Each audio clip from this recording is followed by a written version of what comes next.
Hi ಮತ್ತೆ ಎಲ್ಲರೂ ಆರಾಮಲ್ಲ. ನಿಮಗೆ ಗೊತ್ತಿರೋ ಹಾಗೆ ನಾನು ಸಾಕಷ್ಟು ಸೆಲ್ಫ್ ಹೆಲ್ಪ್ ಬುಕ್ಸ್ಗಳನ್ನ ಓದಿದ್ದೀನಿ ಆ್ಯಂಡ್ ಓದ್ತಾ ಇರ್ತೀನಿ ಕೂಡ. ಇವತ್ತು the best self help book ಬಗ್ಗೆ ಹೇಳೋಣ ಅಂತ ಅಂದ್ಕೊಂಡೆ. ಆ ಬುಕ್ ಬೇರೆ ಯಾವುದೂ ಅಲ್ಲ, ಅದು ಭಗವದ್ಗೀತೆ. ಭಗವದ್ಗೀತೆನ ನಾನು ನನ್ನ ಟಫೆಸ್ಟ್ ಪೀರಿಯಡ್ ಆಫ್ ಟೈಮಲ್ಲಿ ಓದೋಕ್ಕೆ ಶುರು ಮಾಡಿದ್ದು.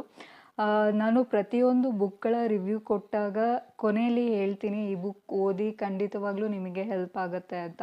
ಬಟ್ ನೀವು ಬೇರೆ ಎಲ್ಲ ಪುಸ್ತಕಗಳನ್ನ ಓದಿಲ್ಲ ಅಂದರೂ ಪರವಾಗಿಲ್ಲ, ಭಗವದ್ಗೀತೆನ ಓದೋದಕ್ಕೆ ಶುರು ಮಾಡಿ. ಖಂಡಿತವಾಗ್ಲೂ ನಿಮಗೆ ಪೀಸ್ ಆಫ್ ಮೈಂಡ್ ಸಿಗುತ್ತೆ.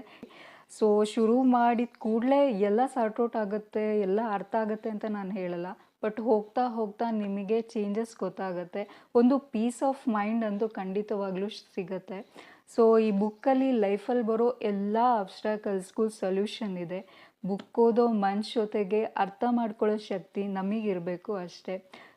ನನ್ನ ಪ್ರಕಾರ ದಿ ಬೆಸ್ಟ್ ಥೆರಪಿ ಅಂದರೆ ಅದು Bhagavad Gita, and the best therapist ಅಂದರೆ ಅದು ಶ್ರೀಕೃಷ್ಣ.